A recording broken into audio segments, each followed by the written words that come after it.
기도드리고 집회 시작하겠습니다.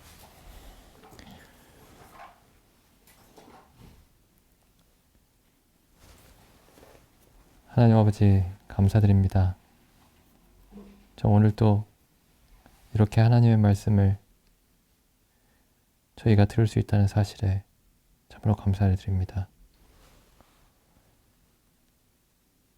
참 사람이 참 하나님의 말씀을 들을 수 있다는 사실이 또 하나님의 말씀을 듣고 하나님의 뜻을 이해할 수 있다는 그 사실이 얼마나 크고 놀라운지요. 참 오늘 저희에게 또한 이와 같이 하나님의 말씀을 듣고 이해하고 또한 그것을 행할 수 있는 그런 힘을 저희에게 허락하여 주시기를 간구를 드립니다. 주신 시간을 온전히 의탁드려오며 우리 주 예수님의 이름으로 기도드립니다. 아멘.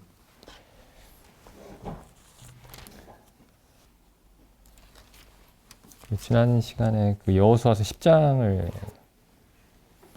봤습니다. 여호수아서 10장. 오늘 근데 여호수아서 10장을 좀 다시 살펴보겠습니다. 여호수아서 10장을 뭐 살펴본다기보다는 그 여호수아서 전체에 관한 얘기긴 한데 이제 그리스도인의 삶에 대해서 잘못된 생각이 있죠. 전쟁이 없다. 그냥 만사 형통이다. 태평하다. 그게 이제 그리스도인의 삶에 관해서 잘못된 생각입니다. 실제로 우리 삶에 굉장히 많은 어려운 일들이 일어나는데 그런 걸 자꾸 이제 그런 데 대해서 눈을 감으려고 하는 거죠. 이 성경이 사람을 가장 현실적으로 만들어주는 책입니다. 가장 현실적으로.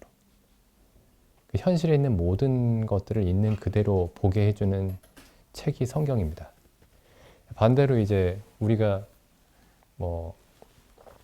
사람들이 많이 보는 소설이나 드라마나 광고나 아니면 세상의 여러 대중 가요들이나 이런 것들이 이제 세상에서 일어나는 일들을 소재로 하고 있죠.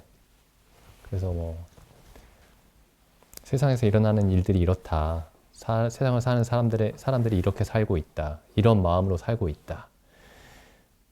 이런 이제 이야기들을 하기 위해서 이런 것들이 만들어지는데 광고든지 영화든지 드라마든지 소설이든지 간에. 그래서 언뜻 보면 이제 그런 것들을 보면은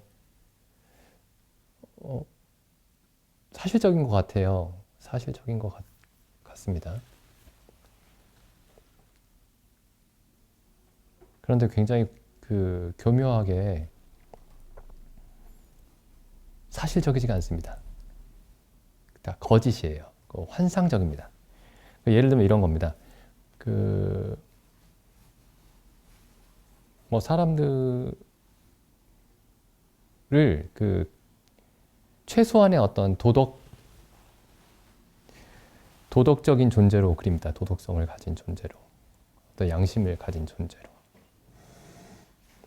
그래서 그런 것들을 잘 보고 있으면 이제 사람이 악인에게도 이제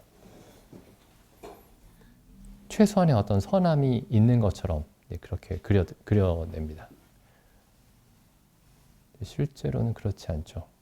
우리가 성경을 보고 우리가 성경을 통해서 또 우리 자신을 우리가 하나님을 알지 못할 때 우리 자신의 모습을 봤을 때 혹은 우리가 지금이라도 하나님의 말씀이 없이 내가 하나님을 믿지 않는다면 하나님을 알지 못했더라면 지금의 내가 어떠할 것인가를 돌아보면 생각해보면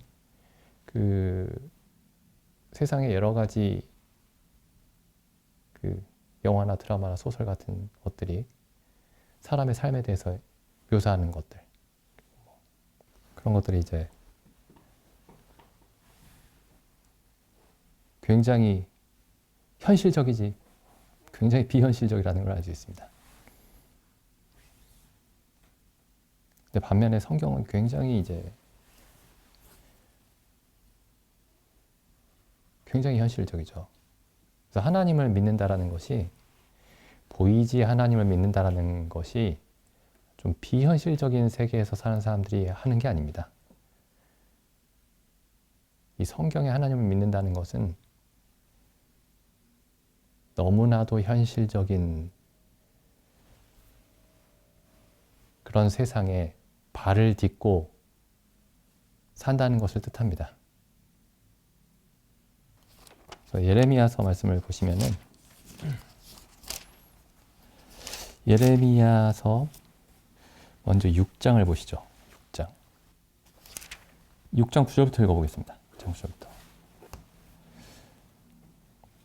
만군의 여호와께서 이같이 말씀하시되 포도를 땀같이 그들이 이스라엘의 남은 자를 말갛게 주우리라. 너는 포도 따는 자처럼 내 손을 광주리에 자주자주 놀리라 하시나니 내가 누구에게 말하며 누구에게 경책하여 듣게 할꼬.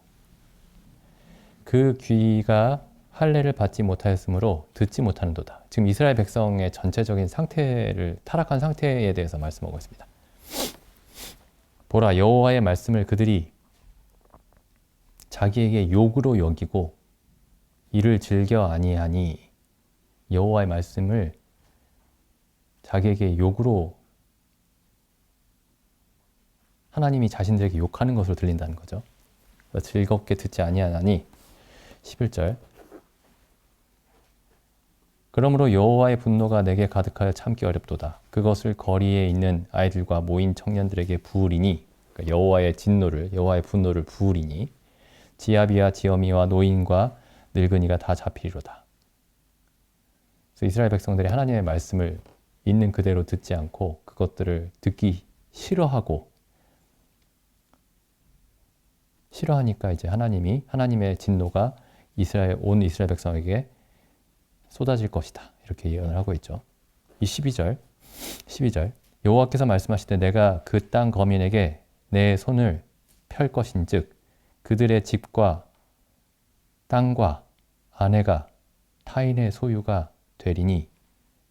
그 이유를 말씀하십니다. 다시 한번. 10절, 11절에서도 이유를 말씀하고 있지만 13절에서 또다시 말씀하고 있죠. 똑같은 말씀입니다. 이는 그들이 가장 작은 자로부터 큰 자까지, 이스라엘의 가장 작은 자부터 뭐 사회적으로든 뭐 경제적으로든 가장 작은 자로부터 가장 큰 자까지 다 탐람하며, 그 다음 보시죠. 이제 중요한 내용이 있습니다. 여기에 선지자로부터 제사장까지 다 거짓을 행함이라. 선지자와 제사장이 하나님의 말씀을 하는 사람들이죠. 하나님의 말씀을 전하는 사람들인데 선지자로부터 제사장까지 다 거짓을 행한다. 그럼 선지자로부터 제사장까지 행한다고 하는 거짓이 뭘까요? 그 다음에 보시면 이렇게 되어 있습니다. 그들이 내 백성의 상처를 심상히 고쳐주며, 심상히는 대충이나 듣죠. 대충. 그냥 피상적으로 고쳐주며 말하기를 평강하다. 이 거짓 선지자들이 하는 이야기가 뭐냐면 평강하다. 이렇게 말해주는 겁니다. 물론 예수님도 너희에게 평안이 있을지다 이렇게 말씀하셨어요. 근데 지금 예수님도 그렇고 사도 바울도, 예수님의 사도들도 당연히 예수님이 전하신 평안을 전했습니다. 그런데 이 거짓 선지자들과 예수님이 전하신 평안은 전혀 다른 거죠. 이 거짓 선지자들은 상처를 그냥 대략적으로 고쳐줬습니다. 대략. 그리고 나서 평안하다 말하는 것이죠. 예수님과 사도들이 그 평안을 전할 때에는 먼저 무엇을 전했냐면은 하나님의 진노를 먼저 전했습니다. 하나님의 두려우심을 먼저 전했습니다. 그리고 사람의 죄악됨에 대해서 먼저 분명하게 알게 했습니다. 그런데 지금 여기 거짓 선지자들이 하는 일은 뭐냐면 무조건 평안하다, 평안하다, 평안하다 말하는 것이죠. 그 다음 보시죠. 여기 8장 11절에도 보시면 8장 10절 하반절 보겠습니다. 그들은 가장 작은 자로부터 큰 자까지 다 탐남하며, 그러니까 탐욕스럽다는 말이죠. 탐남. 탐낸다 이런 뜻입니다. 그게 꼭 물질적인 것뿐만 아니라 사람들에게 칭찬을, 사람들의 영광을 탐내기도 하고, 권력을 탐내기도 하고, 지위를 탐내기도 하고, 영향력을 탐내기도 하고. 그래서 가장 작은 자로부터 큰 자까지 다 탐남하며 선지자로부터 제사장까지 다 거짓을 행함이라. 그들이 딸 내 백성 상처를 심상히 고쳐주며 말하기를 평강하다, 평강하다 하나 실제 참된 평강은 없도다. 그 다음에 23장을 보겠습니다. 23장 16절 보시죠. 만군의 여호와께서 이같이 말씀하시되 너희에게 예언하는 선지자들의 말을 듣지 말라. 이제 이스라엘에 선지자들이 많이 있었는데 하나님이 이스라엘 백성들에게 너희에게 예언하는 선지자들의 말을 듣지 말라. 이렇게 말씀하셨습니다. 물론 누구를 통해서 말씀하셨냐면은 예레미야를 통해서 말씀하셨죠. 예레미야 선지자를 통해서. 그들은 너희에게 헛된 것을 가르치나니 그들의 말한 묵시는, 그들이 받았다고 말하는 하나님의 계시는 자기 마음으로, 자기의 마음에서 나온 것이요 여호와의 입에서 나온 것이 아니니라. 그러니까 자기 생각인데 이게 하나님의 말씀입니다. 성경이 이렇게 말하고 있습니다. 이게 하나님의 뜻입니다. 이렇게 얘기한다는 거죠. 근데 이 사람들이 하는 이야기의 중심에는 어떤 메시지가 있냐면 17절에 보시면 항상 그들이 나를 멸시하는 자에게 이르기를 너희가 평안하리라. 여호와의 말씀이니라. 이 말 좀 한번 생각해 보시죠. 여호와를 멸시하는 자들에게 여호와의 말씀이니라 얘기하면은 듣지 않겠죠. 그러니까 여기 실제로는 여기 여호와를 멸시하는 자들이 본인들 스스로는 여호와를 멸시한다고 생각하지 않는 겁니다. 그러니까 지금 여기 하나님이 하시는 말씀이 뭐냐면 실제로 나를 멸시하는 자들, 자기 입술로는 나를 경배하면서 실제로는 나를 멸시하는 자들에게 이 거짓 선지자들이 여호와의 말씀인데 너희가 평안하리라 이렇게 말한다는 거죠. 또 그 다음 보시죠. 또 자기 마음에 강팍한 대로 행하는 모든 사람에게 이르기를 재앙이 너희에게 임하지 아니하리라. 그래서 여기 이 예레미야의 시대뿐만 아니라 이제 성경에서 이 거짓 선지자들이 하는 이야기가 그 핵심이 이 여호와의 말씀인데 여호와께서 당신들에게 평안을 주실 겁니다. 이렇게만 얘기한다는 거예요. 전쟁이 없을 겁니다. 어려움이 없을 겁니다. 고통이 없을 겁니다. 다 잘 될 겁니다. 근데 이제 성경에서는 그렇게 말씀하고 있지 않죠. 전쟁이 없어지는 순간은 언제냐면은 아담이 범죄하기 이전에도 전쟁에 대해서 하나님이 경고하셨습니다. 심지어 아담이 범죄하기 이전에도 보시죠. 창세기 2장 15절 여호와 하나님이 그 사람을 이끌어 에덴 동산에 두사, 그 아담과 하와가 타락하는 곳이 3장이죠. 한번 보시죠. 이 말씀 잘 보셔야 됩니다. 여호와 하나님이 그 사람을 이끌어 에덴 동산에 두사 그것을 다스리며, 여기 다스린다라는 말은 왕으로 다스린다라는 뜻이 아니고 밭을 간다라는 뜻입니다. 에덴 동산에서 농사를 짓고 그 다음에 지키게 하시고 에덴 동산을 지켜라. 하나님 이렇게 말씀하셨어요. 그 아담을 그 에덴 동산에 두시더니 에덴 동산에서 이 에덴 동산에서 농사를 지어라. 이렇게 말씀하셨습니다. 그리고 에덴 동산에서 에덴 동산을 지켜라. 누구에게서 지키라는 말이죠? 여기서 왜 지키라고 하셨는지 그 이유를 3장에서 알 수 있습니다. 성경에서 전쟁이 없어지는 때는, 성경 전체에서 전쟁이 없는 때는 언제냐면은 창세기 1장, 2장도 아니고 전쟁이 없는 때는 요한계시록의 21장, 22장, 성경의 단 2장에서만 전쟁이 없습니다. 창세기 2장, 3장에서도 전쟁의 가능성이 항상 있어요. 여기 2장 15절 말씀을 좀 아주 깊이 생각해 볼 필요가 있습니다. 그 에덴 동산을 다스려라.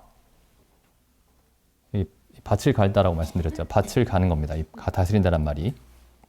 그러니까 여기 창세기 1장 28절에도 보시면은 26절, 28절에도 보시면 다스린다라는 단어가 2개 있죠. 2번 나오죠. 26절에 한 번, 28절에 한 번. 근데 여기 다스린다라는 말은 왕으로서 다스린다는 뜻입니다.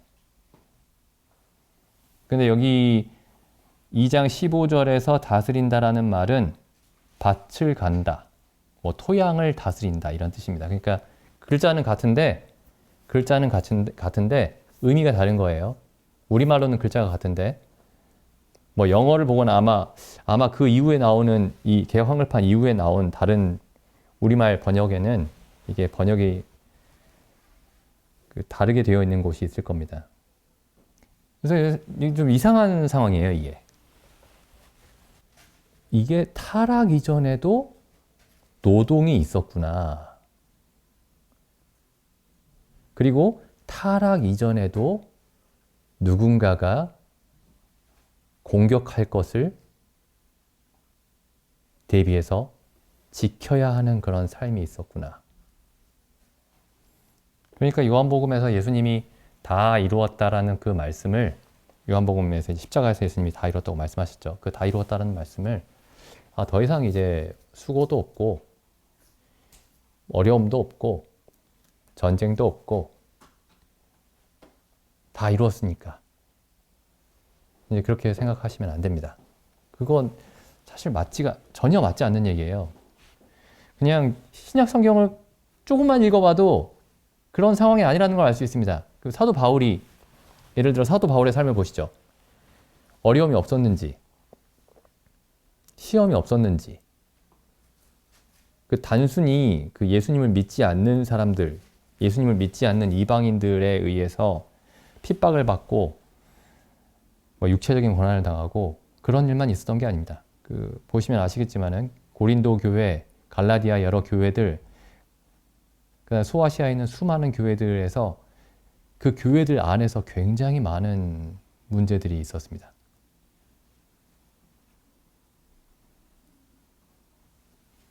성경을 굉장히 특별한 어떤 방식으로 읽어야 이런 것들을 알 수 있는 게 아닙니다. 그냥 읽으면 그냥 나오는 얘기죠. 무수하게 나오는 얘기들입니다. 그래서 디모데후서에 보시면 디모데후서 4장 7절. 사도 바울이 자기 삶을 이렇게 요약하고 있죠. 이제 사도 바울이 자기가 곧 죽을 거라는 것을 짐작을 하고 있습니다. 예상을 하고 있습니다. 그래서 4장 6절에 보시면 이렇게 얘기를 하죠.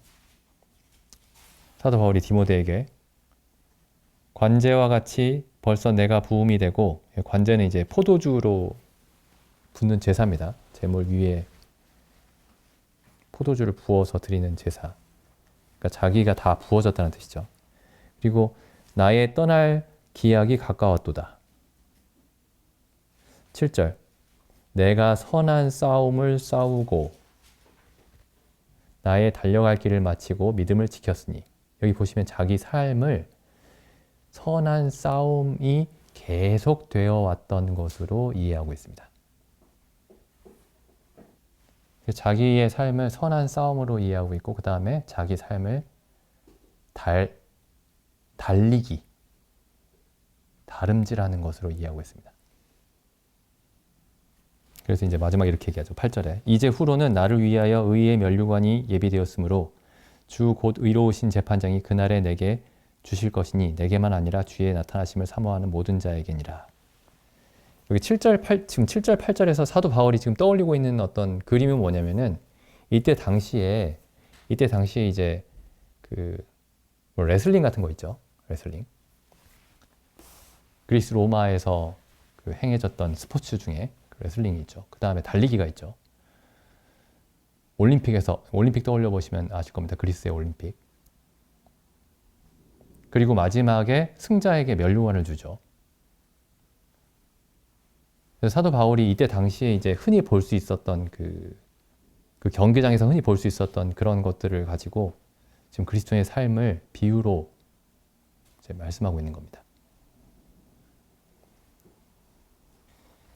디모데후서 2장에 보시면 이제 그러니까 앞으로 한 2장 넘어가 보면 이렇게 돼 있죠. 디모데후서 2장 3절 내가 그리스도 예수의 좋은 군사로 나와 함께 고난을 받을지니 그리스도 예수의 군사라고 부르고 있습니다. 디모데를요. 군사로 다니는 자는 자기 생활에 얽매이는 자가 하나도 없나니 이는 군사로 모집한 자를 기쁘게 하려 함이라. 그 다음에 보시죠. 5절 경기하는 자가 법대로 경기하지 아니하면 면류관을 얻지 못할 것이며 또 경기하는 자로 비유하고 있죠. 경기하는 자. 그 다음 6절 수고하는 농부가 곡식을 먼저 받는 것이 마땅하니라. 수고하는 농부에 비유하고 있습니다. 그러니까 군사이고 경기하는 자, 선수이고 수고하는 농부라는 거죠. 그리스도인의 삶이. 이렇게 얘기하면 이제 이런 의문이 들 수 있습니다. 그러면 하나님이 말씀하신 그 안식은 어디 있느냐? 하나님이 말씀하신 평안은 어디 있느냐? 이게 지난 일요일에도 잠깐 이 얘기가 나와서 말씀을 드렸었는데 여기 한번 가보시죠. 우리 항상 살펴보던 말씀, 마태복음 11장 28절입니다. 수고하고 무거운 짐진 자들아 다 내게로 오라. 내가 너희를 쉬게 하리라. 이 예수님이 말씀하신 안식이죠. 하나님 우리에게 약속하신 안식입니다. 그런데 29절 보시죠. 나는 마음이 온유하고 겸손하니 나의 멍에를 메고 내게 배우라. 그러면 너희 마음이 쉼을 얻으리니. 이게 안식이죠. 이는 내 멍에는 쉽고 내 짐은 가벼움이니라. 근데 여기 보시면은 이 언뜻 보기에 모순되는 것 같은 상황이 두 가지 상황이 동시에 있습니다. 원래 멍에는 일할 때 쓰는 거죠. 소가 일할 때 멍에를 쓰고 이제 일합니다. 멍에를 메고 일을 하죠. 그런데 여기 멍에를 메어야 쉴 수 있다. 이렇게 말씀하고 있습니다. 나의 멍에를 메고 내게 배우면 쉼을 얻을 것이다. 아담이 타락 이전에 아담이 누렸던 그 안식이라는 것이 뭐냐면 밭을 갈고 에덴 동산을 지키는데 그 안에 안식이 있었습니다. 그러면 계속 밭을 갈고 그러면은 이게 어떻게 쉴 수가 있느냐? 어떻게 밭을 계속 갈면 쉴 수가 없을 텐데. 한번 보시죠. 이사야서 말씀하겠습니다. 40장 28절. 너는 알지 못하였느냐? 듣지 못하였느냐? 영원하신 하나님 여호와 땅 끝까지 창조하신 자는 피곤치 아니하시며 곤비치 아니하시며 명철이 한이 없으시며 피곤한 자에게는 능력을 주시며 무능한 자에게는 힘을 더하시나니 소년이라도 피곤하며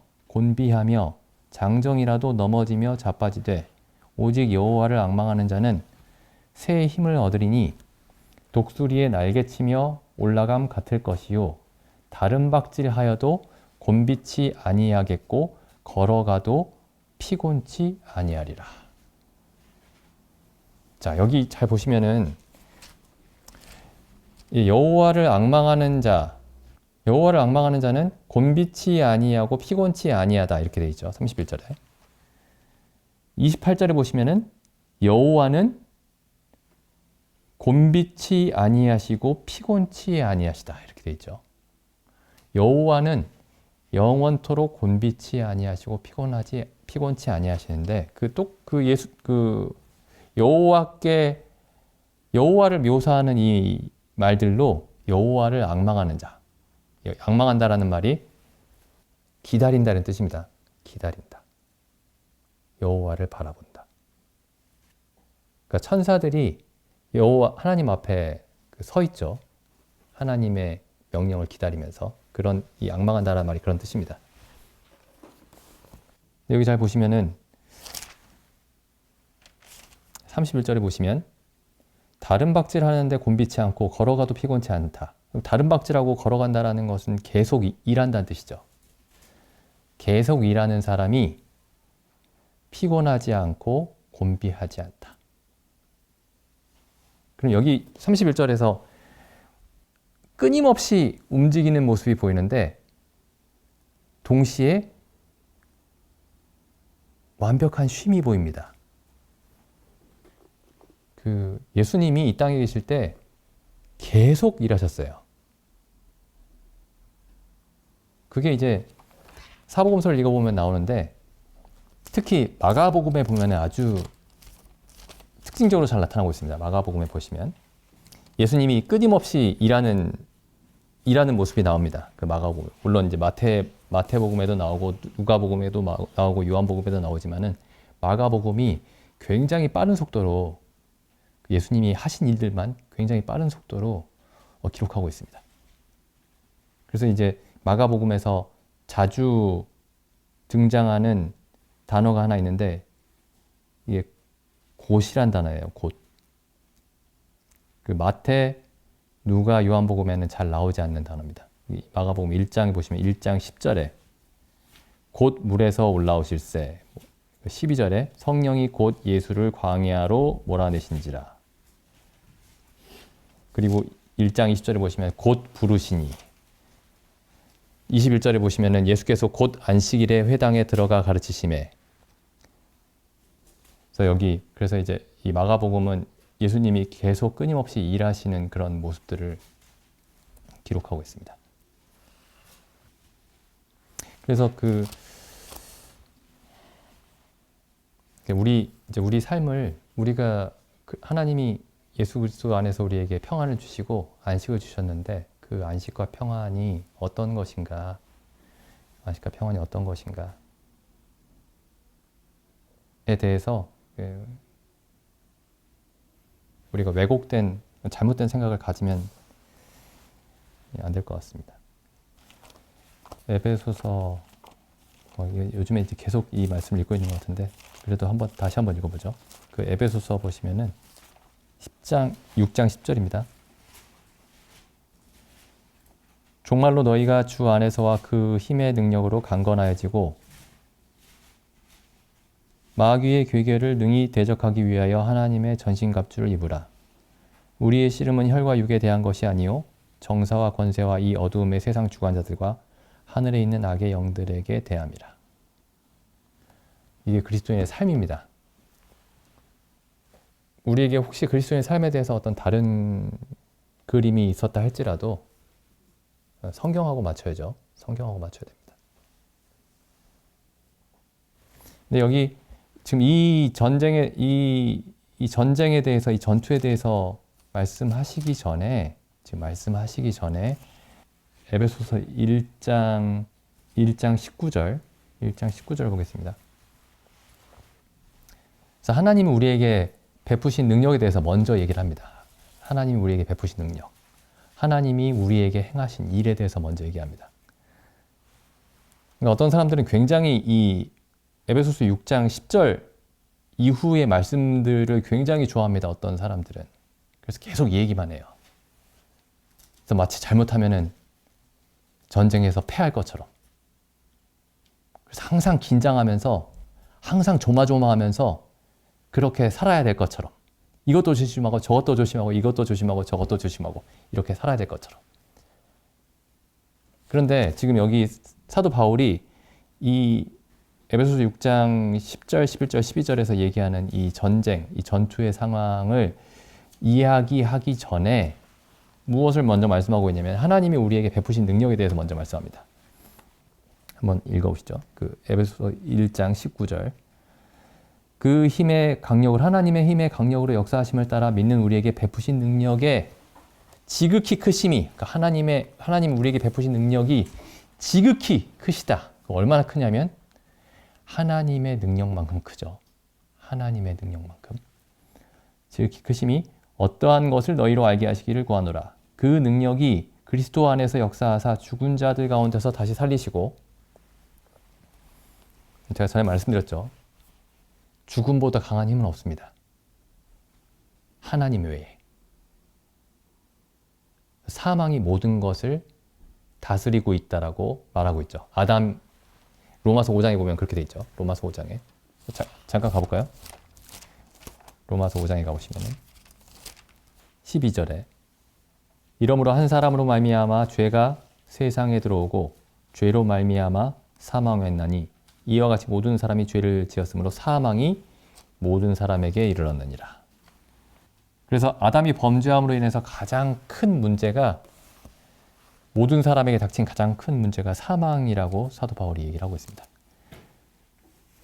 여기 17절에 보시면 이렇게 또 얘기하고 있죠. 한 사람의 범죄를 인하여 사망이, 그 한 사람 아담으로 말미암아 사망이 왕 노릇하였은즉. 사망이 왕입니다. 모든 것을 지배하고 있습니다. 한 말씀 더 보시죠. 히브리서 2장 14절. 자녀들은 혈육에 함께 속하였음에 그도 또한 한 모양으로 혈육에 함께 속하심은 사망으로 말미암아 사망의 세력을 잡은 자 곧 마귀를 없이 하시며.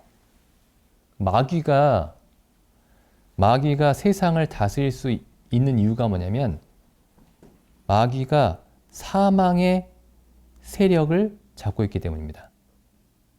그만큼 사망의 세력이 무시할 수 없는 것이죠. 15절 보시죠. 또 죽기를 무서워 일생에 매여 종노릇하는 모든 자들을 놓아주려 함이니라. 이 세상 사람들의, 아담 이후로 태어난 이 세상 사람들의 모든 생각과 활동을 여러 가지로 요약할 수 있겠지만은 성경에 한마디로 요약하면 이렇게 요약합니다. 죽기를 무서워 함으로 일생에 매여 종노릇하는 것. 사람들이 무서워하는 게 뭐냐면 죽는 겁니다. 사망이에요.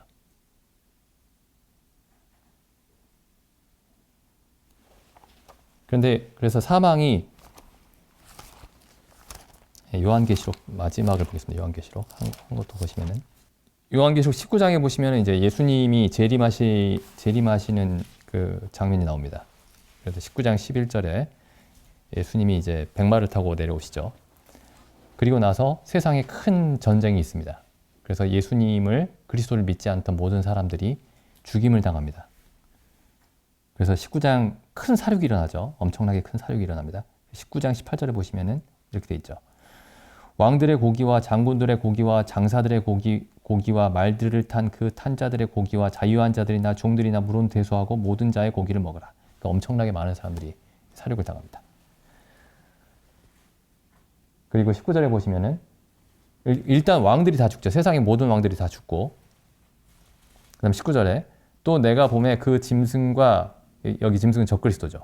땅의 임금들과 그 군대들이 모여 그 말탄 자와 그의 군대로 더불어 전쟁을 일으키다가 짐승이 잡히고, 적그리스도가 먼저 잡히고, 그 앞에서 이적을 행하던 거짓 선지자도 함께 잡혔으니, 짐승과 거짓 선지자가 이제 마지막으로 잡힙니다. 근데 이 짐승과 거짓 선지자는 사탄은 아니에요. 사단의 도구 역할을 하는 사람들입니다. 이 적그리스도와 거짓 선지자가. 보통 이 적그리스도는 이 짐승이라고 말하는 이 적그리스도는 이방 세계에서 나올 것이라고 되어 있고, 그 다음에 이 거짓 선지자가 유대인 중에 나올 것이라고 되어 있죠. 그리고 나서 이제 20장에 보시면은 또 내가 봄에 천사가 무저갱 열쇠와 큰 쇠사슬을 그 손에 가지고 하늘로서 내려와서 용을 잡으니 곧 옛 뱀이요 마귀요 사단이라. 사단은 그래서 여기 19장 20절에 나오는 짐승과 거짓 선지자와 구별됩니다. 구별되죠. 그 20장에 사단을 잡아서 1000년 동안 결박한다고 되어 있죠. 20장 2절에 1000년 동안 결박이 되어 있습니다. 그리고 이제 천년 왕국이 시작이 되죠. 그리스도가 오시고 나서 천년 왕국이 시작이 되고 7절에 보시면은 천년이 참에 사단이 그 옥에서 놓여 이 사단이 다시 한번 풀려납니다.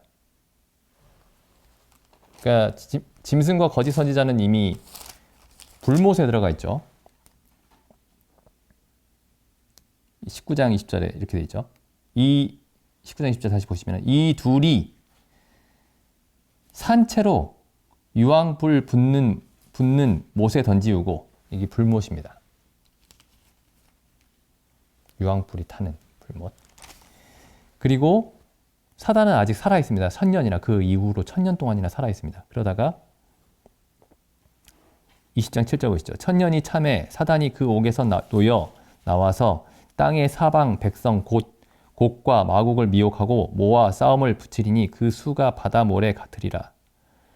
저희가 지면에 널리 퍼져 성도들의 진과 사랑하는 성을 두루매. 그러니까 사단과 그리고 1000년 동안 마지못해서 그리스도에게 복종하고 있었던 나라들, 사람들, 이 성도들의 진과 사랑하시는 성을 두루매 하늘에서 불이 내려와 저희를 소멸하고 또 저희를 미혹하는 마귀가 불과 유황못에 던지우니, 여기 마귀가 1000년 이후에 불못에 던져지죠. 거기는 그 짐승과 거짓 선지자도 있어. 이 짐승과 거짓 선지자는 1000년 전에 던져져 있죠. 세세토록 밤낮 괴로움을 받으리라. 그 다음 보시죠. 그리고 나서 이제 하나님의 보좌가 나타나서 이제 그리스도를 믿지 않았던 사람들이 심판을 받습니다. 11절에 또 내가 크고 흰 보좌와 그 위에 앉은 자를 보니 땅과 하늘이 그 앞에서 피하여 간데 없더라. 14절 보시죠. 사망과 음부도 불못에 던지우니 이것은 둘째 사망 곧 불못이라. 누구든지 생명책에 기록되지 못한 자는 불못에 던지우더라. 여기 보시면은 마지막으로 불못에 던지우는 존재가 사망입니다. 마귀가 사망보다 먼저 불못에 던지우게 되죠. 마지막에 최후로 던지워지는 존재가 사망입니다. 사망과 음부죠.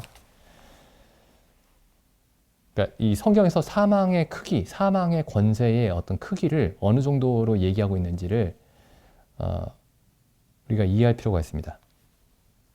무엇을 위해서 이해해야 되냐면은 그 에베소서 1장 다시 한번 가보시죠.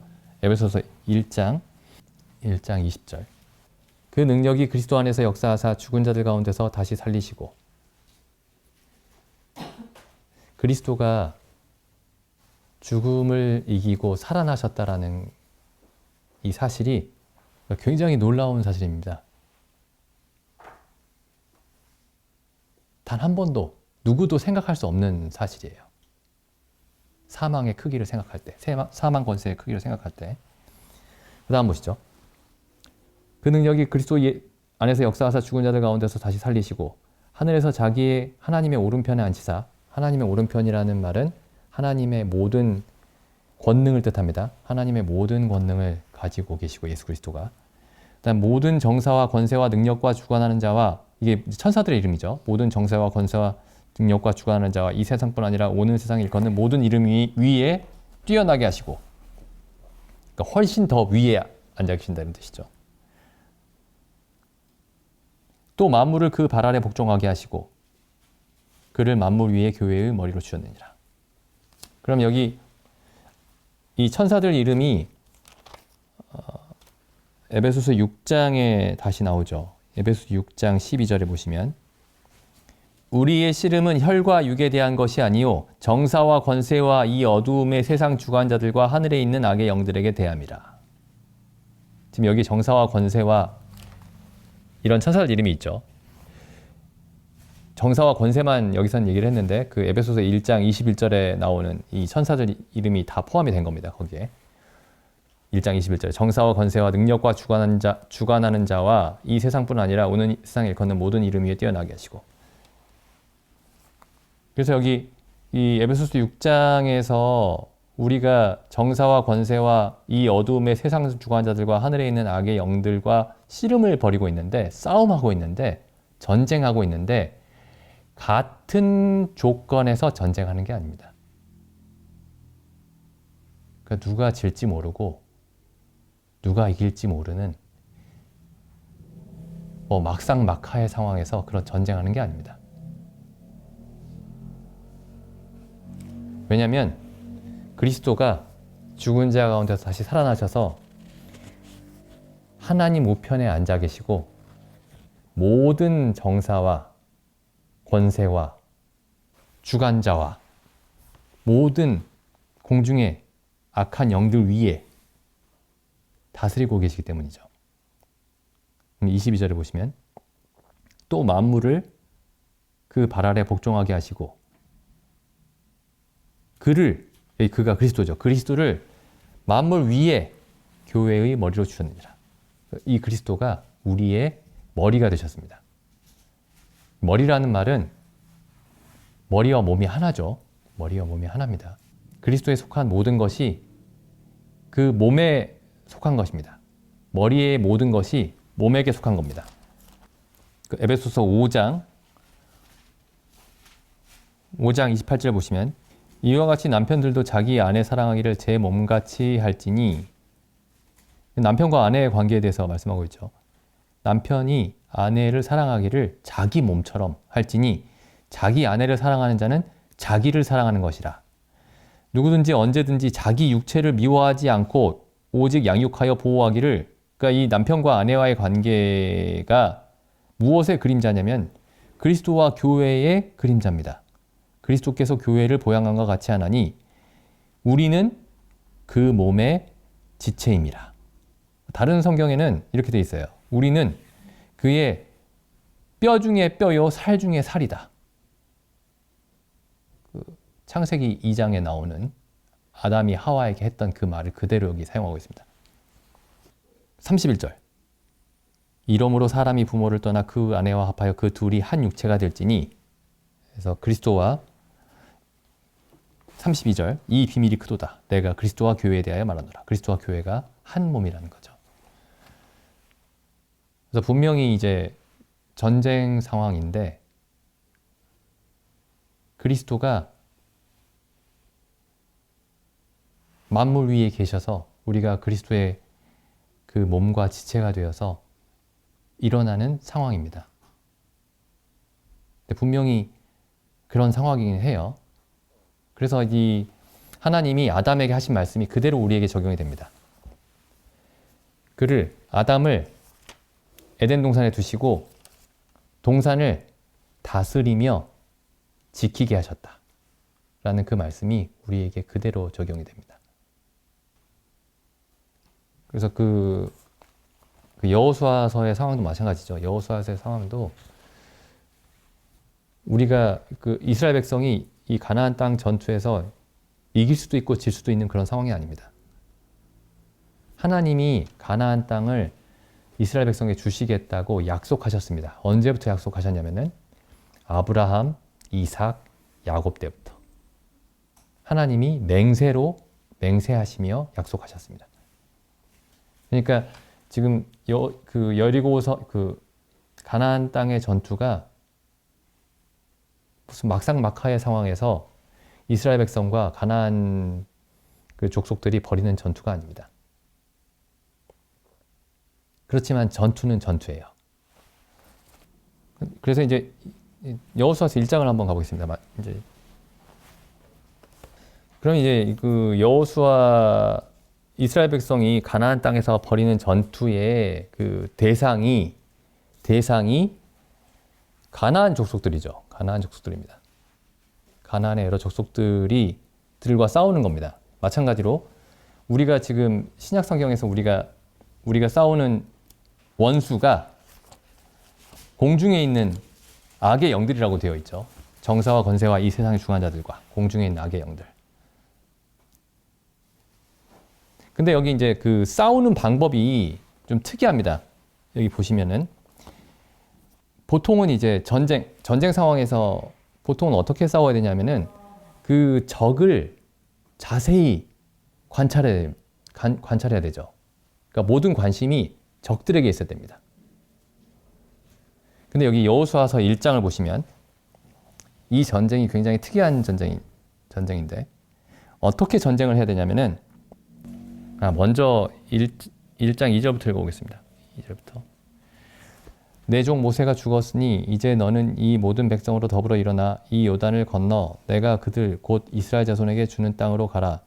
내가 모세에게 말한 바와 같이 무릇 너희 발바닥으로 밟는 곳을 내가 다 너희에게 주었노니 곧 광야와 이 레바논에서부터 큰 하수 유브라데에 있는 이르는 헷 족속의 온 땅과 또 해지는 편 대해까지 너희의 지경이 되리라. 그래서 하나님이 어떤 땅을 주실지 정확하게 그 경계까지 말씀하셨습니다. 그 다음에 5절. 너의 평생에 너를 능히 당할 자가 없으리니 내가 모세와 함께 있던 것 같이 너와 함께 있을 것임이라. 내가 너를 떠나지 아니하며 버리지 아니하리니. 6절 보시죠. 마음을 강하게 하라. 담대히 하라. 너는 이 백성으로 내가 그 조상에게 맹세하여 주리라 한 땅을 얻게 하리라. 7절.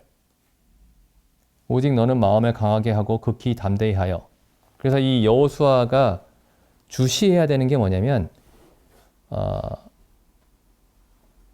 원수가 그 가나안 족속들이 어떻게 우리에게 공격해 올지를 주시하는 게 아니고 이 여호수아가 주목하고 그 눈을 떼지 말아야 되는 것이 가나안 족속들이 아니고 오직 너는 마음을 강하게 하고 극히 담대히 하여 겁내지 말고 가나안 족속들을 바라보라. 담대하게. 그렇게 말씀하고 있지 않고 담대히 하여 나의 종 모세가 내게 명한 율법을 다 지켜 행하고 좌로나 우로나 치우치지 말라. 마음을 강하게 하고 극히 담대히 하여서 항상 주목해야 되는 것이 하나님의 말씀입니다. 그 죄와 싸우고 공중의 권세 잡은 자들과 싸우는데 그 싸울 때 무슨 죄를 바라보고 내가 이것도 하면 안 되고 이것도 조심해야 되고 저것도 조심해야 되고 여러 가지 먹지도 말고 만지지도 말고 맛보지도 말고 이런 것들이 아니고 하나님의 말씀을 주목해야 됩니다. 마치 이런 거예요. 이 베드로가 풍랑 있는 바다 위로 걸어야 되는데 물에 빠지지 않고 걸어야 되는데 그럼 베드로가 주목해야 되는 대상은 이 풍랑과 이 파도 속을 어떻게 하면 잘 걸어갈까? 이 풍랑과 파도를 잘 관찰하면서 걸어가면 반드시 물에 빠져 죽습니다.